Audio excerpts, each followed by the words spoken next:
And we're back, chat. Oh wow, Deathlord's posting. We're back. This is why you're the top poster in chat. Um, Tell us you missed us. I cannot abide by these comments anymore, Caitlyn. No, but I was just telling Stephanie before we got back that Stephanie is Greek and Italian, as she mentioned earlier, Mhm. and I had a panini made by a Greek man in Ocala, Florida, for lunch. It was like a soprasata panino with fontina, and it was amazing. Um, it was so gooey. Fontina's like maybe my favorite Italian cheese, especially when it gets hot. The way it gets like the way it gets gooey. It's perfect. But yeah, I did a talk.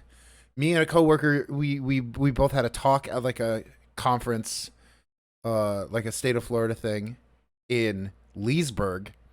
And we stayed the night in Leesburg, and then she had a talk in Ocala, and I just like worked at a cafe while she was doing her talk. But yes, it was a wonderful cafe where I had like a Greek coffee made by a Greek guy, and I reflexively turned the cup upside down when I was done with it. And he came by and he's like, "Do you want to know your fortune?" And I'm like, "I wouldn't be turning it upside down if I didn't." That is to say, I don't. That is to say, like part of my family is Greek. We had like Uh-huh. Christmas with the Greek side of the family this year. They came into Yeah. Ohio, from Thessaloniki. So, uh, Mm. Ah, Thessaloniki is a great city. I've not been yet. They've come to me. I've You never been to them, but I'm trying to get there soon. Which is you should go. This is what they all said when they were like, "Oh, Dom's got a new job. Oh, the great." And they're like, "Hey, so when do you have money to come to Greece? When Right, September? September right, now? Yeah." yeah. You come in Yeah, that's September. The funny. tourists are gone. It is best. It is best time. Yeah. Um, and I was also thinking because the coworker I was in the car with is she's from Rome, and it's been a decade since I've been to Italy, and I need to get back and see some cousins. I bet you know the Yeah. feeling. I know the feeling. I was just talking to a cousin on Facebook Messenger yesterday. It was Oh, the same and thing. It where's was like, when are you coming to Greece? where's your cousin? Evia, which Where, is an island. It's like connected to Athens by a causeway. oh, okay, okay. I was gonna say Yeah. what that I recognize that's an island, but I don't know where. Okay, Mhm. by Athens. That makes sense. Yeah. Right near Athens. Kara Becca in chat says the Mhm. best coffee is made by Eastern European church ladies and Mediterranean men. That's Yeah. fairly accurate. Great coffee though. I mean, because Greek there's the coffee's traditional so stuff good. like you were talking about, but then there are like the frappes, the Freddo cappuccino, and like all those like iced coffee drinks that somehow have not made it over here yet, I but make a are Stephanie. really I make a frappe like at breakfast every morning. oh That so is good. like if I'm going to work, I bring a frappe to work with me every morning. That's my secret. That's my Which is so caffeination funny. secret. I worked there for a summer, and when I was working there, it was so funny because people were drinking coffee all the time. But I was living in New York City full time at the time. Hmm. And there and like in most of the United States, coffee is very much like a get up and go thing, right? You have like your morning coffee to Yes. like get up, go get like Yes. get your caffeine, whatever. Whereas in Greece, it's like your chill out, like halara, like kind of relaxed sort of thing. The caffeine somehow like blisses you out to be less, I don't know, It's the same. less It's energized. it's the same in Italy. Yeah. I was getting like frustrated that like none of my cousins ate breakfast. They just had like Mhm. coffee and a cigarette and stared at the ocean for an hour. Right. That sounds amazing. Um. Okay, we're done being nostalgic. I don't even know. No, we're not actually because let me tell you this. My 5-year-old niece, uh, is not big enough to like reach the counter, but she can walk you through how to make a frappe. It's the most Mediterranean thing in the world. I love her so much. Coffee and a cig in the ocean. That's Italian breakfast, baby. That's Italian breakfast jokes happening. I'm here for that. Yeah. Well, yes. Here for it, except mountains The instead of Caitlyn ocean. breakfast is cold brew and hookah. Oh my god, yes. And this is where I admit that I've definitely done that before. Yeah. Yeah, I think to answer Joel's thing in chat, I think just spending enough time in Italy or Greece brings anyone out of tobacco retirement. That's very fair. It's a fair assessment. I think so. One of the funniest things for me was when I was there, one of the big referendums was happening. Yeah. And so there were all these protests going on. And so there were these protests that were happening in the streets, and they were talking about runs on the bank and all this kind of scary stuff. But then I was out eating dinner on the street, and these people come protesting, and they have their signs and like chanting their big like sign saying no or yes or whatever on one side, and then an iced coffee in the other hand, just like sipping it. Look, I'm very Like angry, but chilling like out. I Yeah. need my treat. Yeah, it was the best protest I've ever seen. People were just, yeah, having fun. I feel like the way we have started this interview, where like just chat came in midway through an unrelated series of anecdotes, and now we're about to start. All I'm saying is this is how every 3-hour podcast starts. So let's see if we only keep this to an hour. Everyone, we are back on the show. I mean, we have been for 6 minutes, but we're back finally with Stefani Priskos, who works at the John Campbell Folk School, and we've been talking about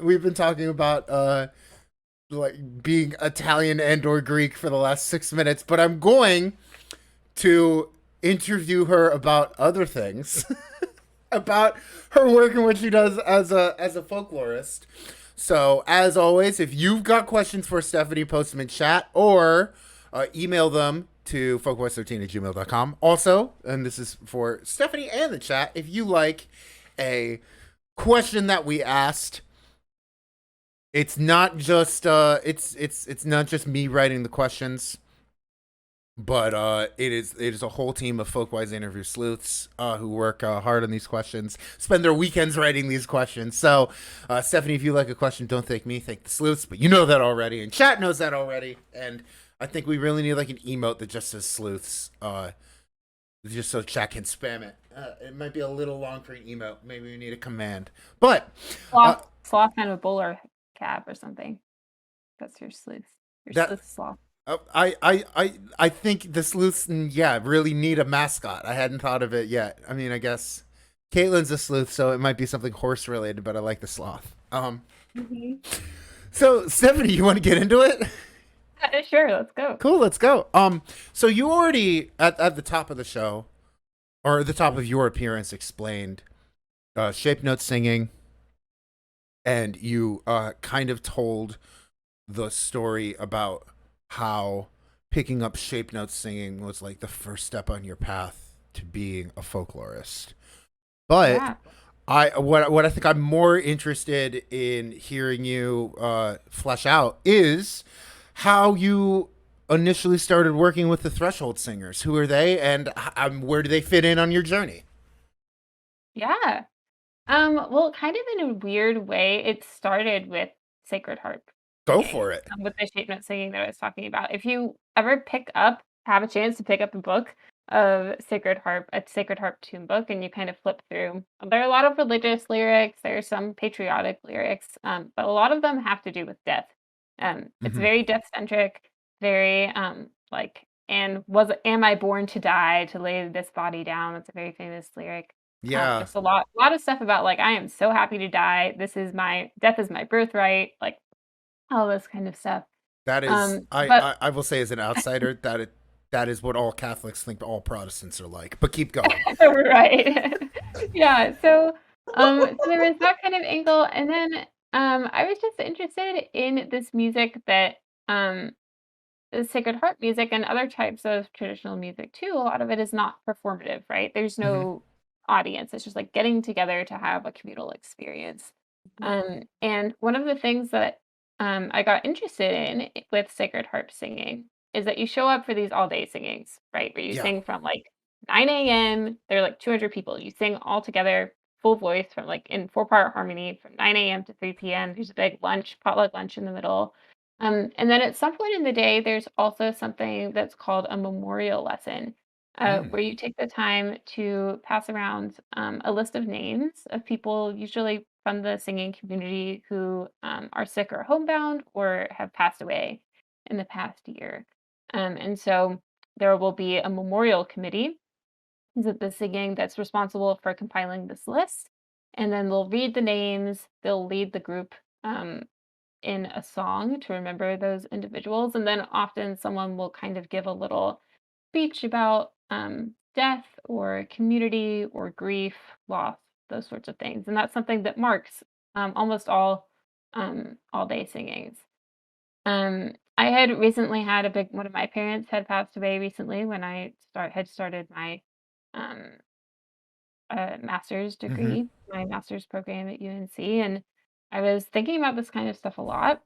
And at the same time, Sacred Harp singing, Shapenet singing was something that is a big part of like my personal life. It's something, even though I think a lot of people think about it historically, to me it feels very contemporary. My schedule is, centered around these singings that I go to. I travel that way. A lot of my closest relationships are with other singers. Mm-hmm.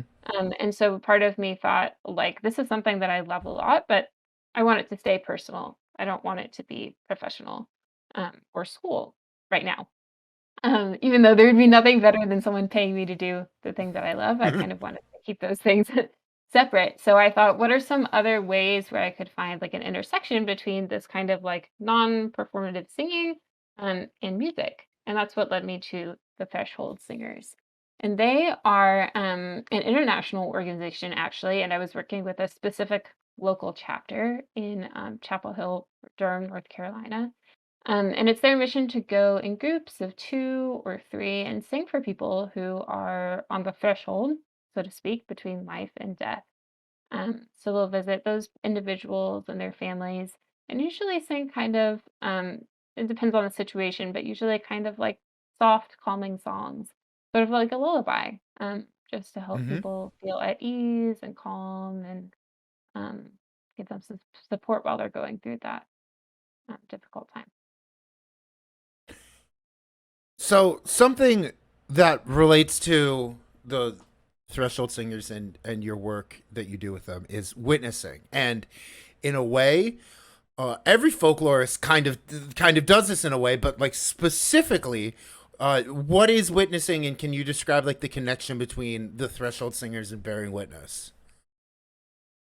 That's a great question. Thank you, sleuths. So yeah, so the Threshold Singers, kind of the background with my work with them was that they were the group that I ended up conducting my thesis research with. So, and I, I was about to say an hour and a half, a year and a half of a research of joining the group, singing with them, interviewing them, writing with them, all of those sorts of things. Got to know each other pretty well. And also at the very beginning of that process is when COVID hit. So that Mm-hmm. changed a lot of the process as Mm. well. But in terms of witnessing, I think for them, based on the things that the Threshold Singers told me in our interviews and things that I picked up on as well, a lot of it was just about sharing a space with people and letting them really feel seen. One thing that we talked a lot about was often when I would start out these interviews, I would focus a lot on the music, right? So, like, what types of songs are you singing? How do you choose the different songs that you're singing? What sorts of songs do people respond to? How do you change your choice of song depending on the situation? That kind of thing. But then several stories came up where folks were telling me kind of, there's one story in particular where a few threshold singers had been called to someone's house. One of the sons had called him up and said, "Hey, my mom, we think she's on her deathbed. We would really like some music.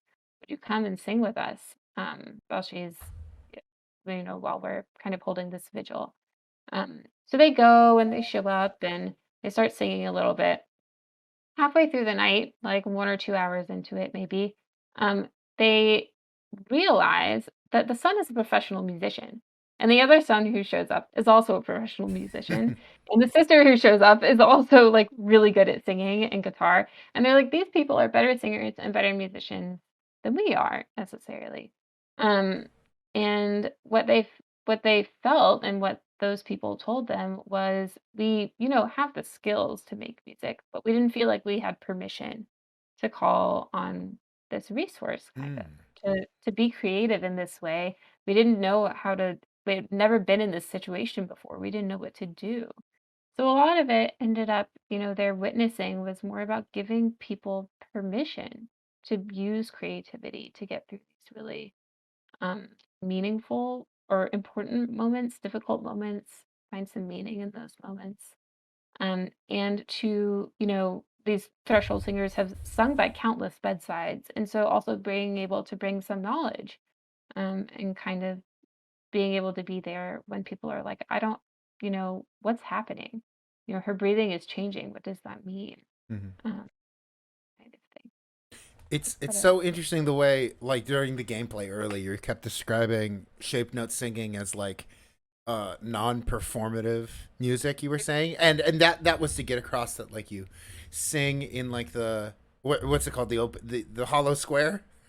yes, the You hollow sing in the square. hollow square. You're not ever going to like a Sacred Harp concert. It's like something you're like singing to each other. However, if you think about, and you alluded to this earlier, you think about performance in like the folkloristic way, that story you just told are like professional musicians giving these non-performative, in scare quotes, singers like the license to to perform music. So that is man, I'm having flashbacks to like performance class in grad school. That is it's just fascinating how, like, how many layers of that there are.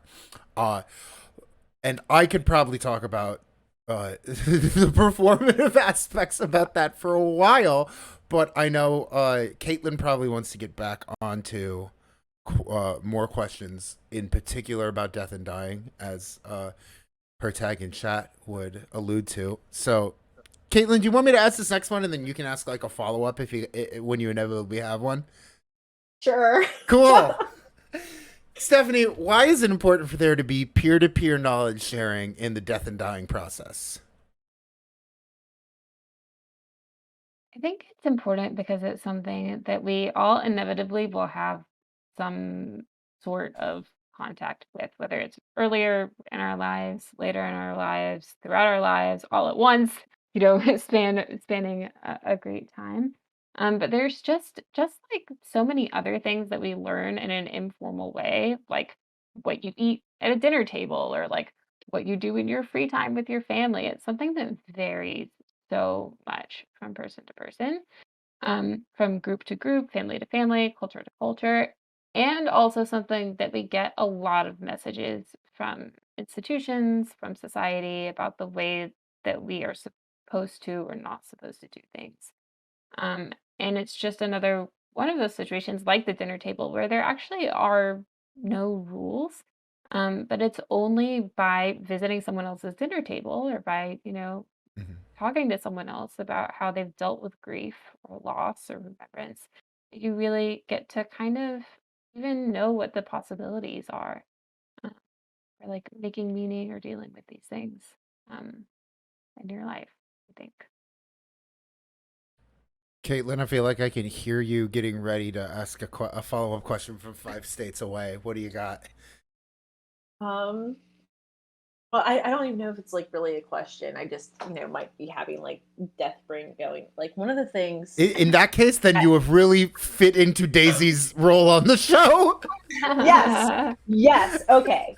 Okay. So, one of the things that I love about your work, like, and Stephanie was on the AFS panel on death last Mm, last AFS, Mm-hmm. and I, might have been like a little folklored out, but I find it fascinating that there is like this personal level of engagement and like this transference of peer-to-peer knowledge, specifically because of like the way that like a lot of the official institutions have a tendency to sterilize that process, that a lot of people feel like they can't, perhaps like they don't have the tools maybe necessary to deal with that experience because of the way it has been so effectively been like removed from our everyday lives via like the professionalization and medicalization of it.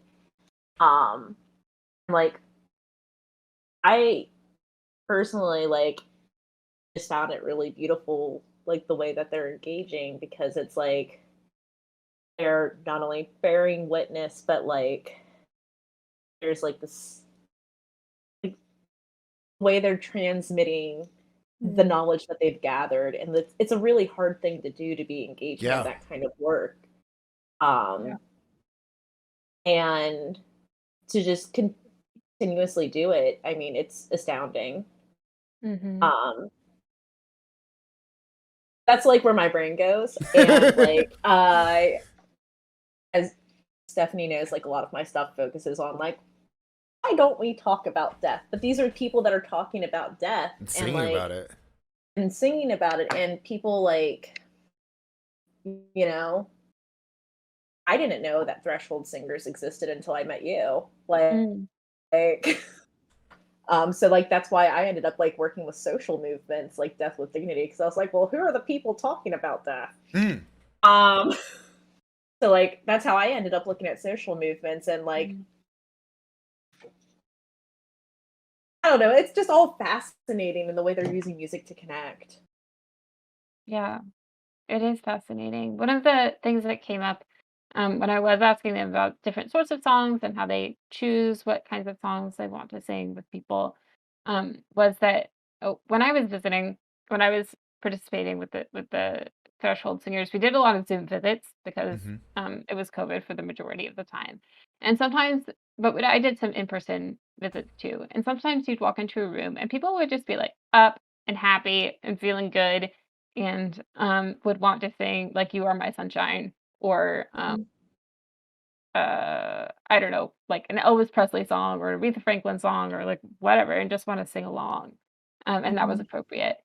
And then other times, especially when people were really close to end of life, they were looking for some different way of engaging. And in those situations, the threshold singers often talked about singing unfamiliar songs rather than familiar songs.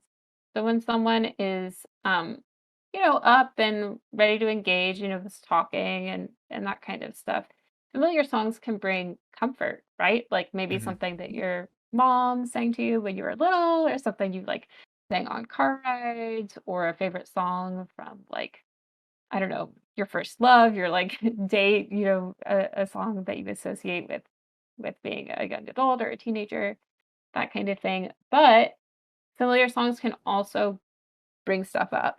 And not all of that is positive, or even if it's not negative, it's like tying you to memories of your life.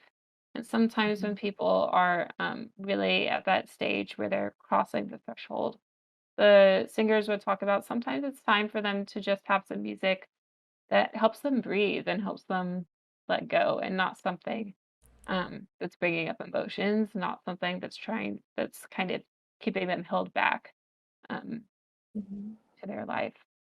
And so they would have unfamiliar songs that they sang that were just kind of like calming, soothing, Mm-hmm. that kind of thing. That also didn't require any attention. I think, when you think about performance, part of the give and take in performance is that like I'm singing or I'm, making music, so you should be paying attention Mm-hmm. to me. And a lot of what the threshold singers would say is like, we are not performing, and that's because we are not expecting. In fact, sometimes telling the person there's no need to pay attention to us. We're, simply here to support you um, through song, but there's none of that kind of like give and take, I guess. Just kidding. Yeah. When you were talking about like defining familiar songs, all I can think about is like when I'm on my deathbed, I'm gonna need to find shape note singers to sing Casey and JoJo all my life. That'll really bring me back to high school in the most powerful way. And high school or grad school, because me and Rodrigo used to sing that at karaoke. But I don't know why you look of all the songs you could have gone to. I immediately go to Casey and JoJo. But I think people in my same age bracket are gonna get it right. Mhm. Um, Yeah. Caitlin, you asked like a not question. You just did a discussion topic, so I think it's officially my turn. Does that work for you? Okay. Yeah, that's fine. Okay, cool. Hey, so this isn't a real question, Stephanie. It's more of like a conversation between two scholars with similar interests that we're going to have. So, for context, I had to write a little bit in my dissertation about German schools because Mhm. they're a part of the story about why the World Bratwurst Eating Contest is in Cincinnati. But you're the guest, and I want you to talk a little bit about Greek schools. My gosh. Yeah. Um, so Greek schools is something that I have always been interested in because it was something that I didn't get to do. I Hmm. think people who did get to do it complained about it a lot. My niece is already But complaining about it. Yeah. yeah, so I grew up, my dad was Greek, his first language was Greek. Uh-huh. My mom was not, and so it's not a language, I was aware from a young age that other people spoke other languages. In my Yeah. family, that was something that was important, and I always wanted to learn Greek and always had an interest in languages in general.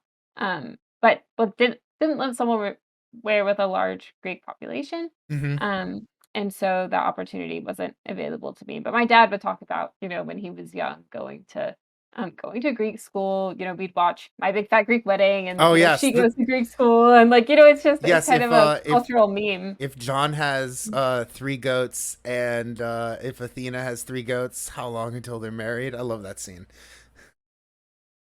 Yeah. So it was something that I was really interested in, and when I got to UNC, at first I thought that that's what I was going to be focusing on. So I did a little Mm. bit of research with a Greek Orthodox church in Durham, and specifically with their actually a Greek adult Greek language learners. But just kind of thinking about like what communities do have like community run heritage language schools. How is that something that's transmitting not only language but also culture or a feeling about culture, whether it's nostalgia, whether it's pride, exceptionalism, whatever it Mm-hmm. might be. And like what other communities don't have that and why? Like, are you going to run into a Spanish community heritage language school? Are you going to run into a Chinese heritage language school? Um, Or in the Midwest, a German school. Right. Yeah, and so that was something that interested me a lot. And one of the cool things that I found was I started out from actually a like linguistics research, historical linguistics research Mm-hmm. standpoint, and Mm-hmm. was going through a lot of census records, trying to figure out what the immigration patterns were of Greeks in the area to the Triangle area um, in North Carolina. And what I found was that the immigration patterns in that area were quite a bit different than they were in New York City, where a lot of people were going, and then also the West, where a lot of people were going to like build railroads and things like that. Mm-hmm. In North Carolina, at first, I think it was like in the mid 1800s, that the first mid to late 1800s, that the first Greek immigrants were coming to North Carolina. They weren't coming to stay. Pretty much everybody who came, there were all of these like male bachelors who were coming to make some money and all with plans to go back. So there wasn't any real effort to assimilate into American culture on one hand because you weren't planning on staying, Yeah. even if you started a family, you're planning on going back. On the other hand, you didn't have other people like you who were speaking your language. So there was kind of like having to assimilate somewhat, especially linguistically, just to be able to survive because there wasn't like in New York a community. People were kind of like on their own. Yeah. And at some point, this started to change a little bit. And a church got started, and a few different churches got shared a priest, and then people started to find each other and stay a little bit longer. But then in the early 1900s, there was this kind of like the KKK started coming up. There's a lot of racial violence and also violence against immigrants. Mm-hmm. Um, and at that time, there was an organization called AHIPA. It's at AHEPA. And I can't remember exactly what it stands for. Association of Hellenic something something, but it was a organization Yeah. that basically um, served to help. It was a Greek organization that served to help like young men become business professionals and kind of climb the ladder and that kind of thing. And when all of this violence started happening, these groups became really popular within Greek communities as like teaching English. Our job is to teach English to the people in our communities to help them get good jobs, to help them climb the ladder, sorts of things. Um, and so it was a way, especially in the South, of kind of integrating, being like, look, we're great Americans. Like, yeah, we might be Orthodox. Yeah, we might like eat grains or whatever, but we're just as white as you are, right? At Mm-hmm. the same time, a lot of what IHIPA was doing was raising money to help these criminalization. initiatives, but also a lot of the money would be turned around and funneled right back into the local Greek school at the Greek church. And so they'd be raising this money, saying, "Oh, look how white we are! Look how integrated we are!" All those sorts of things, and then turning around and making sure that their children were getting indoctrinated, kind of with this language and with this culture and with feeling in it in that kind of way. So it was an interesting sort of like insider outsider sort of thing, presenting one thing to the outside, but then also using that to gain power and funnel it back into strengthening your own sense of identity. Oh my God, Stephanie, I have so Right. much to add to that. Yeah. First off, I don't know if that made any sense. no, it did. But It did. yeah. And the in my dissertation, the German version of a HEPA is there was this restaurant. It's still there. It hasn't continually been this restaurant since the 1840s or whatever. But there was a restaurant in Cincinnati called Mecklenburg Gardens, and Mhm. in the big like party room with like the long tables like down like a half a flight of stairs. Is where they used to teach like civics class to German immigrants, like American like civics and everything. And they used to call that room Kloppenberg because of all of like the constant sounds of like like beer glasses hitting the table while civics class was happening. So yeah, you said that. I'm like, oh, it's Kloppenberg. It's Kloppenberg. The same thing. I also just want to share that a member of my Greek extended family married a man from North Carolina who she met in Thessaloniki because he's in the tobacco import industry, which is the most Greek sentence I've probably ever had to say in my life. Yeah. Oh, and as James Dalton Bell in chat points out, Kloppenberg is where James coined the phrase enthusiasm enthusiast in college, which has kind of become like a thing Daisy latched themselves onto really hard as like a 2 sentence definition of a folklorist. And the other thing I need to say, and this is both for Stephanie and Caitlyn at the same time, is that the Greek school my niece goes to is down the street from one of the Real Housewives of the Potomac. Do you wait? Caitlyn, you are going to ask me if I know which Real Housewife of the Potomac it is, and I'm already going to tell you no, but I can ask around for you. Okay? Did we lose Caitlyn? Are you there? I can't hear No, Caitlin. no, I'm here. Okay, I'm here. okay. Okay. No. We got you. You're back. You might just be on a delay with your Virginia internet. My rural Virginia internet.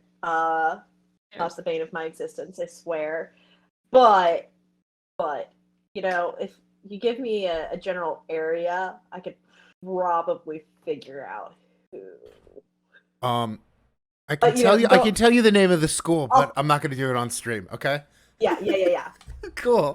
That's where I'm at. I could probably figure it out. I always warn you, never use their sleuthing skills for evil, but here we go. It's not evil if it's Bravo. I disagree. Last serious question for you, Stephanie, and it's you already talked about like what a folk school is and what your folk school is like. And you alluded to this earlier, but I don't think you like went into too much detail. Is that like while you were there for the first 6 months, you were establishing a DEI initiative at the folk school? And what were some of like the big obstacles you faced as a folklorist establishing a DEI initiative at a folk school? Well, I mean, I think the first thing to clarify is folk school. I think when you first hear it, if you're not familiar with folk schools, folk school sounds like a school where you do folky things. Yeah, and like that's really not quite right. Where you hew a bowl all day. Yeah. Yeah. Which you can do that. You can hew a bowl all day for a week. Here at the for a folk week. school. For a week. Yeah. For an entire week. Not a every single semester. day. Yeah. But folk school actually refers to an educational model that came from Denmark. A philosopher named Grundtvig came up with this idea of, without going into too much detail about these schools where there were no grades, it wasn't competitive. You were just kind of learning to learn, and they were mostly like vocational schools.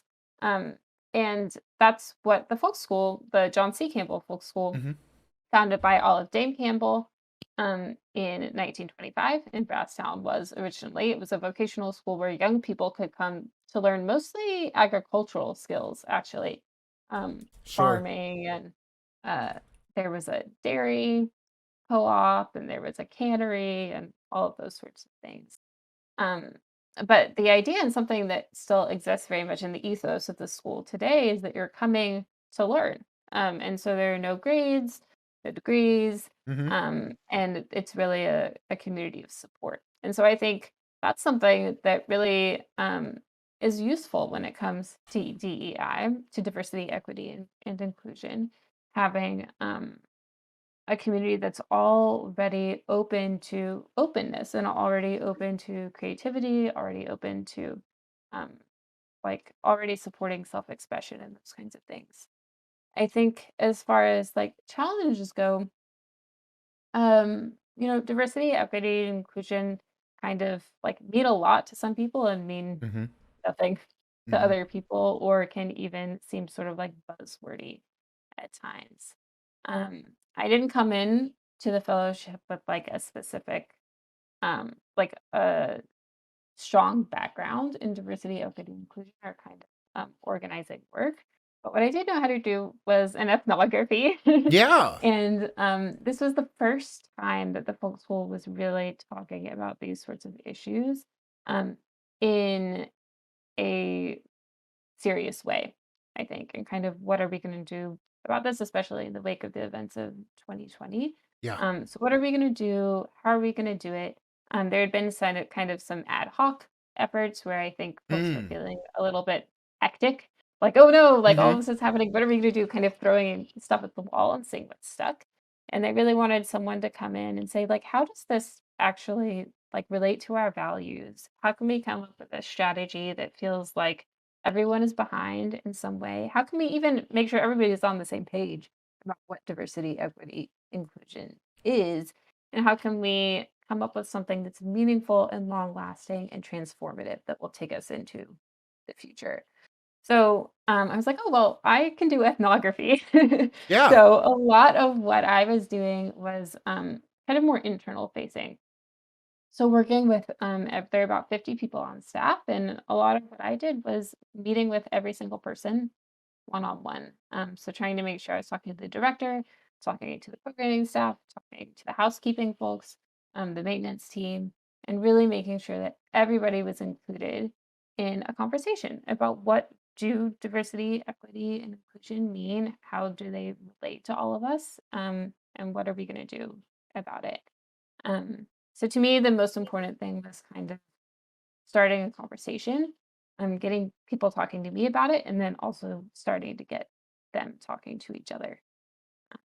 And so, different approaches work for different organizations, kind of depending where you're at, both, metaphorically and geographically. Yeah. Also, being in Western rural North Carolina also puts another um, layer onto all of this. So, um, yeah, there were challenges, but overall, I think people really responded well to once you get beyond the kind of like buzzwordiness of it all. Um, Someone asked me, they were like, "Oh, this is all about like, people respecting each other and having equal opportunity and making sure as many people get to experience the special things that happen here as possible." They're like, "Why didn't you just leave with that?" And I was like, "Touche," you know. Yeah. So. uh, That's good, and I really like the distinction about you coming in when everything was ad hoc and like creating something permanent. Like really made sense. I understood that. I related to that, and uh with that I also like I like really respect that because I think I've been like I'm not the only folklorist who's been saying for years that like yeah the secret to like a good DEI initiative would be like ethnography. You know, well, it's something we all know how to do, and yeah, thank you for proving it. yeah, my next article, Yeah, one day. hell yeah, I, let's do it. can't wait Um, for that. you wanna? I know we got like a little bit of chat questions, but Do you want to get Caitlyn? What do you think? Funsy questions first, and then chat questions, or what? Yeah. Let's go ahead and jump into some funsy questions. Yeah, okay. Let's get some funsy questions at you, Stephanie. The first off, can you pitch us your podcast about the songs we sing to pets? Oh my gosh. Yes. Okay. So I would love to do, I've done songs that we sing for dying people, and I'd like my next to see one of these songs that we sing to our Yeah, this pets. is so much more chill. Yeah, just to lighten up a little bit.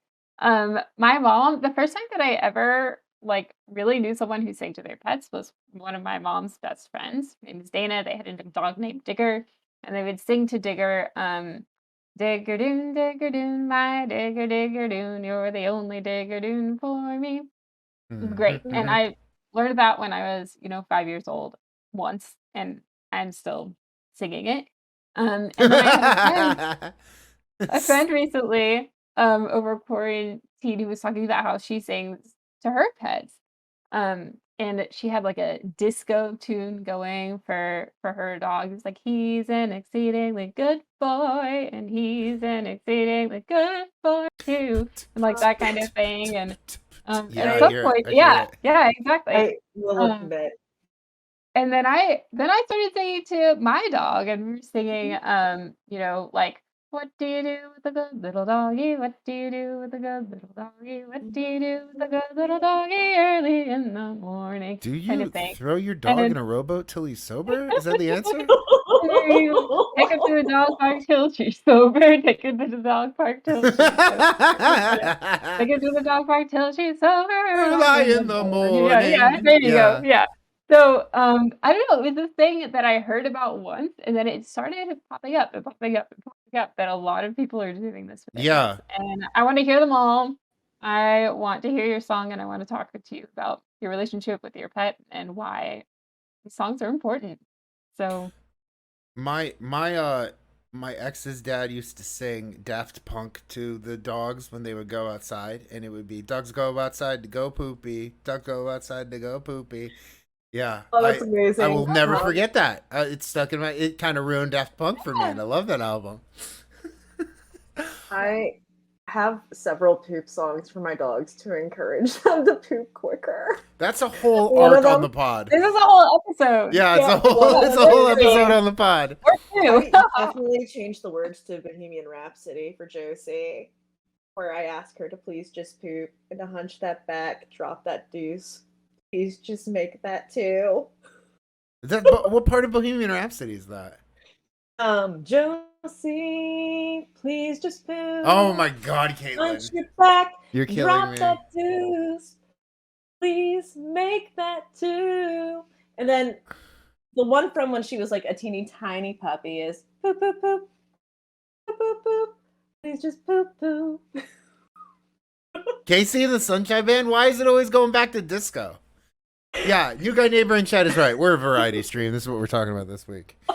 I think this is Stephanie. I think this is very important to get at because I feel like in like the expanding role of social media and the fact that you can have like strangers look at you all the time, everyone is like very concerned about like appearing cringe, which is always like funny to me the older I get because I have realized that everyone is cringe and you just got to find the people who don't think the cringe shit you do is cringe.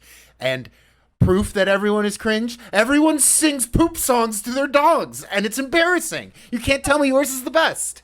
Just admit it. Everyone's like this. It's Well, I fine. can't wait. I can't wait for this number 2 episode. Episode 2? Is that the second episode of the show? It must be. Oh my god, that's amazing.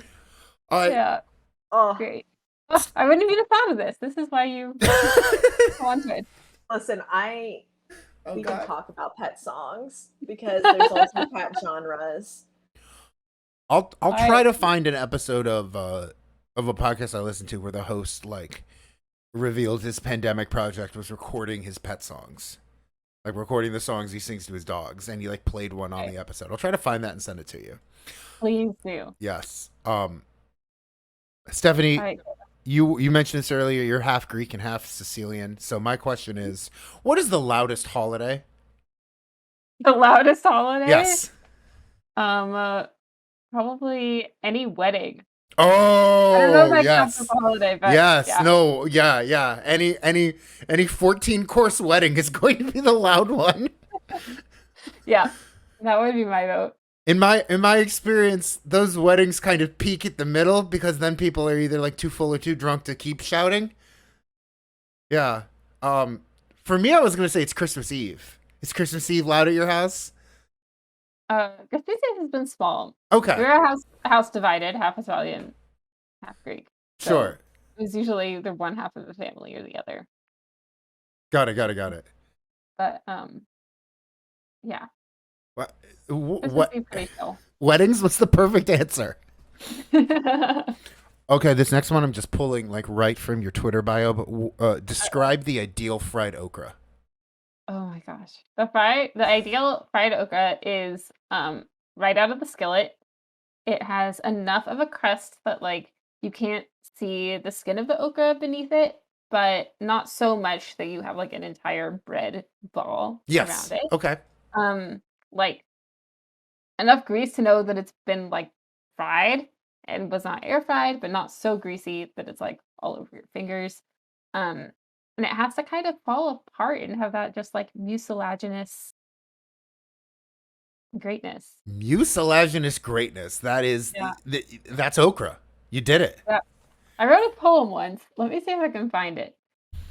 It was like, I like you fried, you're tasty stewed, my mucilaginous little food.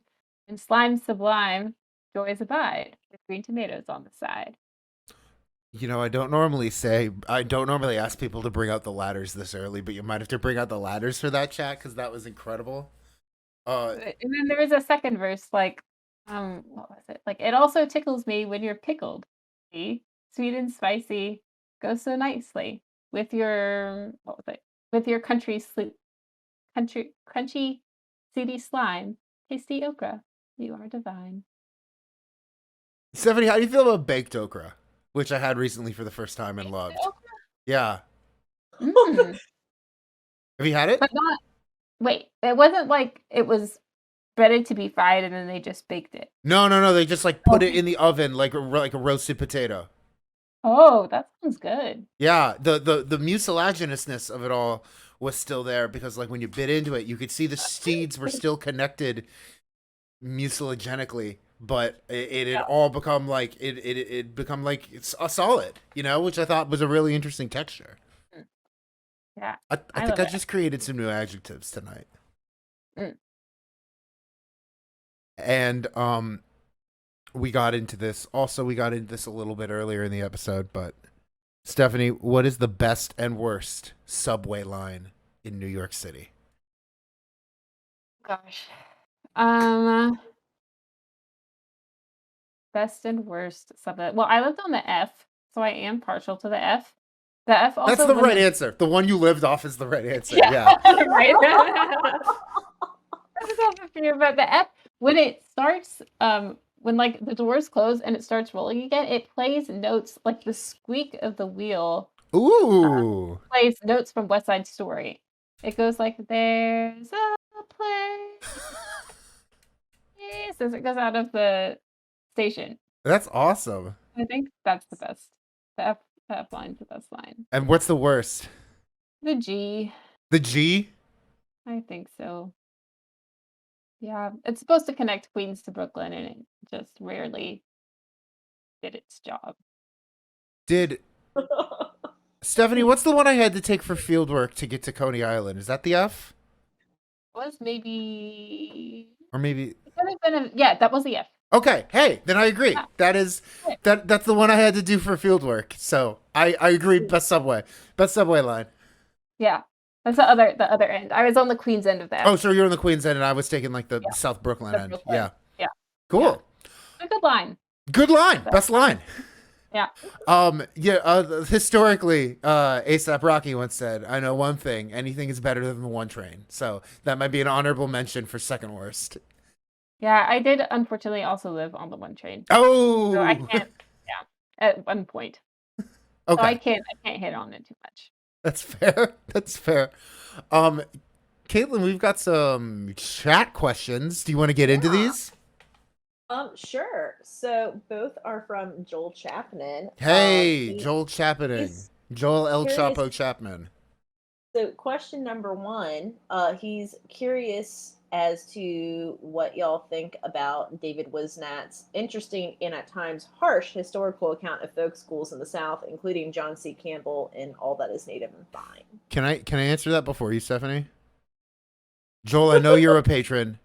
I talk about this in the Songcatcher commentary. Go listen to it, patron. All right, Stephanie, the floor is yours. Embarrassingly, have it on my nightstand and haven't read it yet. So I would say there's a lot that's complicated about folk school, kind of vaguely, what people were doing. People like Olive Dame Campbell coming down from the north and having a view of what they were gonna fix. You're gonna love this book. Yeah. So all of that, rings true to a certain extent. I haven't read the chapter, so I can't speak exactly to how Dr. Vincent frames it. Yeah, there are things that the folk school has folklore. The story that people tell about how Olive Dame Campbell came down and Bastown was so happy to have the school that everybody pitched in their labor and their time and their mules, and everyone built the school together, and that it was happily ever after. And I think everyone knows that everything's more complicated than that. Yeah. Yeah. Especially in a place that's rural and often struggling. Yeah, Stephanie, I just guest taught a public ethnomusicology, like a doctoral level class at Florida State, and I assigned that book. And I don't think anyone had fun reading it, but they all thought it was a fascinating a series of case studies. Yeah, it is on my reading list. And you got some more for Stephanie, Caitlyn? Yeah, so another one from Joel Chapman. Do the music mechanics in a game like Legend of Zelda Ocarina of Time consider shape note? Have you played Ocarina of Time, Stephanie? Nah. The thing I think he's referring to there is that the ocarina has like 5 holes in it, and it's 5 buttons on your controller, and that's how they like teach you to play the ocarina in the game. Is it like a pentatonic scale situation? I'm trying to think, because it's never like I don't know if I've ever played a scale on the ocarina in that game, but it might be. There's definitely 5 notes. But you know what I mean? It's like I only know the notes in like the order you like learn songs, so like I can't tell you what scale it is, Right. Yeah, I don't know. I mean, the thing that's weird about, or not weird, but that's funny and kind of new to people when they're learning the 4 shape note system is that there are 7 notes in an octave in a scale, right? Yep. And then you have 4 shapes to sum up the whole thing. So for people who have been singing music or like reading music, have some music theory background, for a moment that often throws people off. Yeah. Because you have like the scale goes fa sol la fa sol re fa. So you have a 1 fa It's and a 4 broken. fa. What happened? And a post fa. And you have a so that's a 2 so and a 5 so. And you have a 3 la and a 6 la. And you have only 1 mi. And then a final fa. So people get a little bit turned around with that. And that's why there are only 4 shapes. But it's not because there are only 4 notes. It's just because it's been simplified into that form. But once you start singing it, you start to hear the intervals. So okay, what does like a fa to the low so sound like? And then you're able to just kind of automatically be like, oh, that's fa so. What does bottle out sound like? Fa, kind of thing. And then it just becomes automatic. I don't know if that answers your question, but all to say that there are 4 shapes, but there's still 8 notes. Yeah. And then, we just had a late breaking chat question, right? Yeah, from New Guy Neighbor. So New Guy Neighbor says, arrived late, but what's the guest's field of study and must-read book? Caitlyn, I believe he, not even looking, but I know he would have said, "What is guest?" Because he always refers to every guest like their name is guest, and I love him for it. Sorry, buddy. I really enjoyed Nothing to See Here by Kevin Wilson, I think is the author's name. It's Yep. hilarious. It's about this nanny that goes to take care of these children who spontaneously combust when they get nervous or anxious or anything like that. They catch on fire. And so I think that could be that's relatable to some of us about sometimes what it feels like to have strong emotions and so it's all about her and her journey taking care of them and taking them to research Dolly Parton at the local library. Huh. So it was delightful. And for someone who arrived late to the interview, let's like with your one sentence field of study summary answer. One sentence field of study. Yeah. If you could like describe your field of study in a sentence for latecomers in the interview. Yeah. What is it you do? Pitch? Yeah. What's your elevator pitch? Pitch for folklore in general or for my specific? You're specific. Specific. I guess I study the way that the music we make in informal settings helps us make meaning and come closer together, especially around difficult topics like death. So, does that work for you, new guy neighbor? I think that was a great one. Great summary. Well, if that's the case, then we've got a game to play with you, Stephanie. And I know you've seen the show before, and we often don't like to repeat ourselves every week, and sometimes we have to put a little more work into the show. And instead of just the tier list, sometimes we hook the guest up with the rare this or that. So this week for your instead of a tier list, you are doing a this or that, and your this or that this week. Oh, I gotta give me a second to change this up. But Stephanie, your this or that this week, you are going to be going through a list of famous Barnard College alumnus, and you are going to be picking sides, either one or the other, on who your favorite is for each like category that we've created. So I think I've got chat. Does that look good? I think I've got it basically put together. Can you see it, Stephanie, on Discord? Wait, do I have to press the? Yeah. Okay, I see it. Yes. So we have created for you a this or that Barnard College alumni edition. Do you have anything to say about your alma mater before we make you pick sides for famous alums from your school? My favorite Barnard College tradition was Big Sub. Oh, tell. Every year, they have a huge Subway sandwich that spans the entire campus. I think when I was there, it was 116 feet long, and they had a foot every year. And so they'll build this sandwich, like it'll be tuna for like 10 feet, and then ham and cheese for 10 feet or whatever. And then everybody lines up, they blow a whistle, and then the entire thing is gone in like 2 minutes flat. This is the most incredible thing I've ever heard. Tell me an enterprising food waste scholar has looked into this. Oh, thank you. I sure hope so. Thank you, Death Loris, for the 5 subs. I'm just gonna say Daisy never buys subs in the middle of co-hosting. Listen, I had a moment. There was a big sub joke I could make in chat. You can't do big sub joke with 1 sub. Oh, that's true. You need 5 subs. Yes, now we've done the big... I think the big sub might be longer than 5. Listen, $5. That's fine. $5, 5 sub long. So, Stephanie, are you ready to get into this? I hope so. You might, now that you say that, you might not be, because as somebody said, one of our sleuths, Carrie, as she was putting this together, said, what were the words she said, Caitlyn? People are going to be really mad. This will start fights in chat. Are you ready to start some Yeah. fights in chat? Yes. I Okay. know who these people are.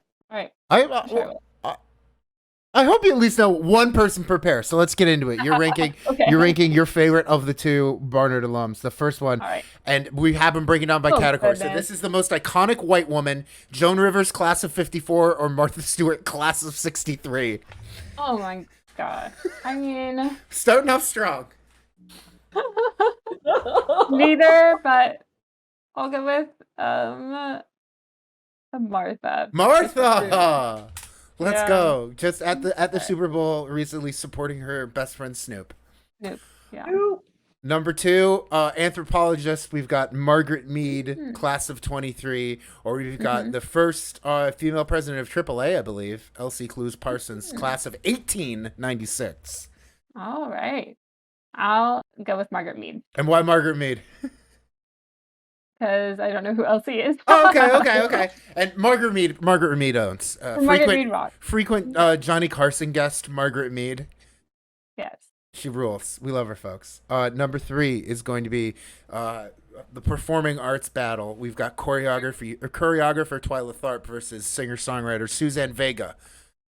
Yes. Gonna have to go with Suzanne. Suzanne Vega, let's go. Yeah. Sorry, Twyla, but we're Stephanie's going Suzanne on this. Number 4, we've got Best Director, Greta Gerwig, class of '06, or Jamie Babbitt, class of '93. This is the battle between the matchup you always wanted to see: Little Women versus I'm a Cheerleader. I'm gonna go Little Women. Okay, Greta Gerwig. You know, Yeah. that Little Women movie, one of the best movies I've seen in a while. And I'm not just saying that because I'm in love with Chalamet. I might be saying that because I'm in love with Chalamet, but I thought it was a very well directed movie too. Greta Gerwig had a cartoon that she made. I don't know if it was for the New Yorker or some interview that she did, but she was just saying when she was young, she just wanted to do something where she had to wear a uniform and also be in a musical. And so it was like a nun, a nurse, or a something else. I don't remember. It's very relatable. Yeah. Chat it's very behind chat's going off for Tom's Diner, so they're very behind Suzanne Vega. You picked well. Thank you. Number 5 is The News, and we've got Susan Stamberg from NPR, class of '95, versus Anna Quindlen, Pulitzer Prize winner, class of '74. Sorry, class of '59. Did I say '95? Class of '59.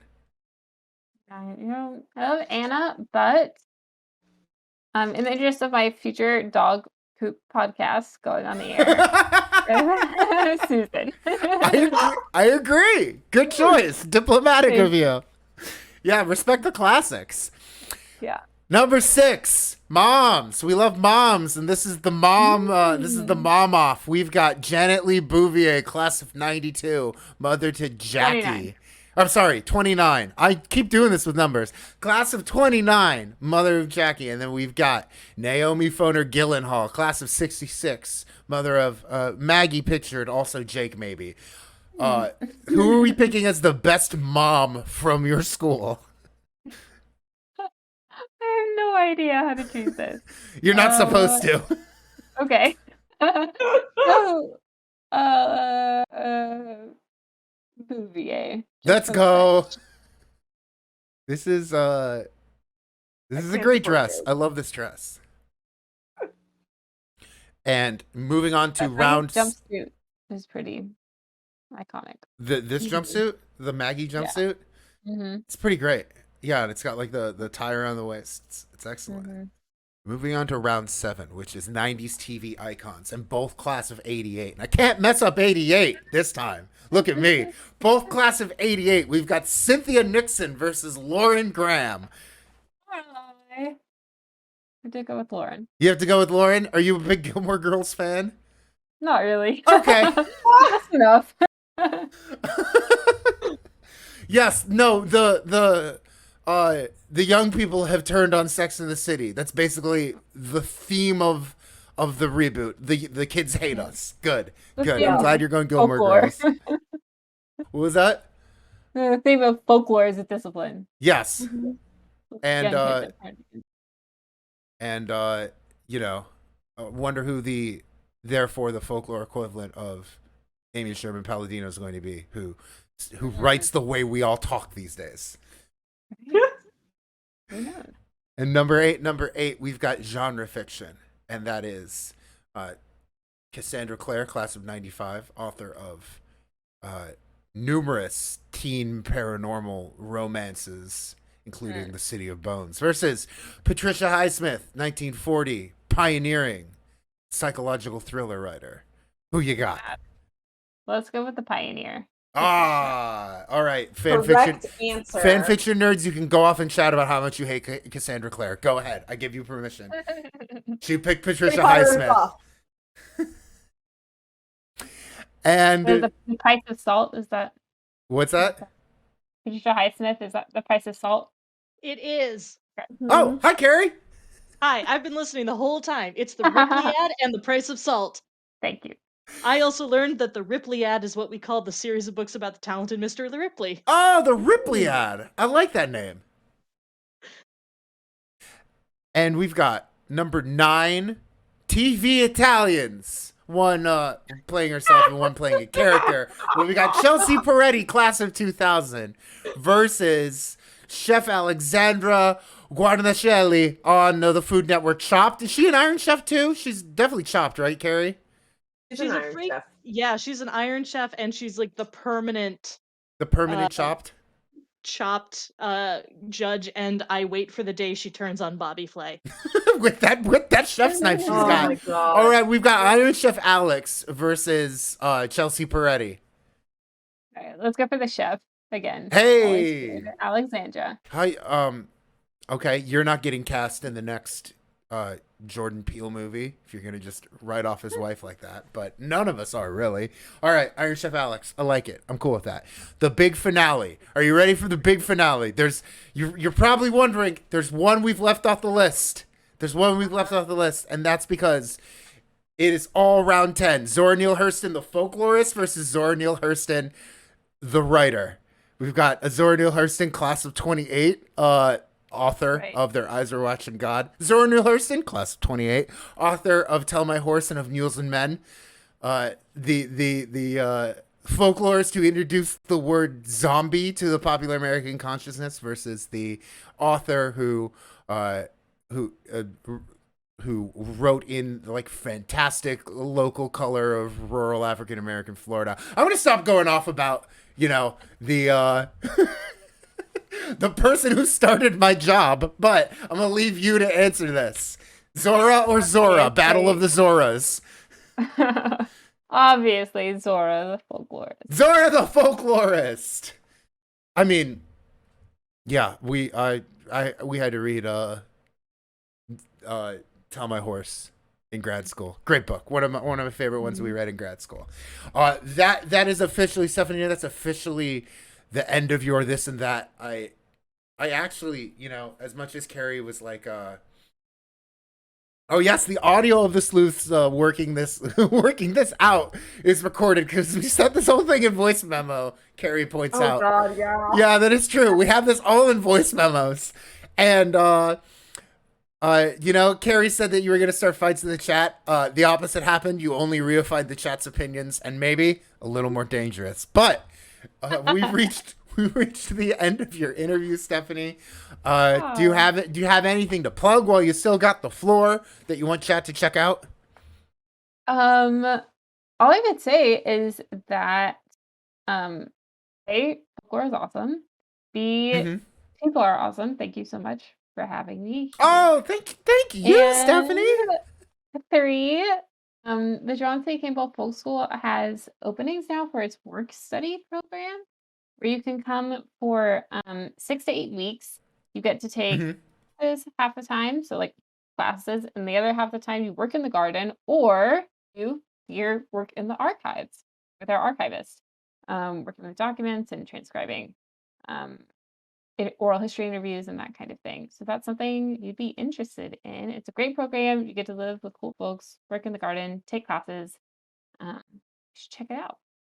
And we, if anyone in the chat watched all of Break, we ran that ad in Break, and we're probably going to run it for at least the rest of March. But thank you, Stefani. You know what's up, people. We need some ladders for Stefani. She already got some for an excellent answer, but ladders for Stefani. Give her a hearty GG if you're not a subscriber.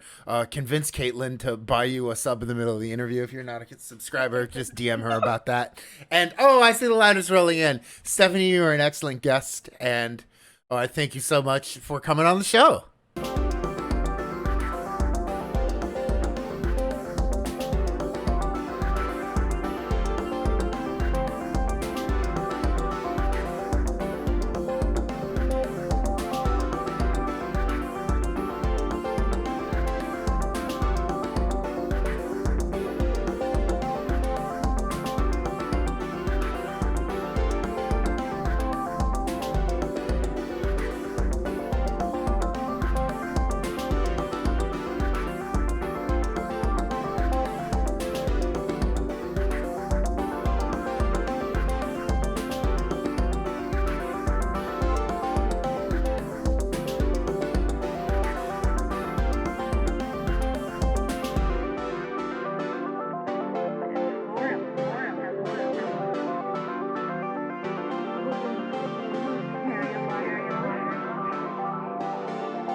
Quilts have had a meaning on many levels.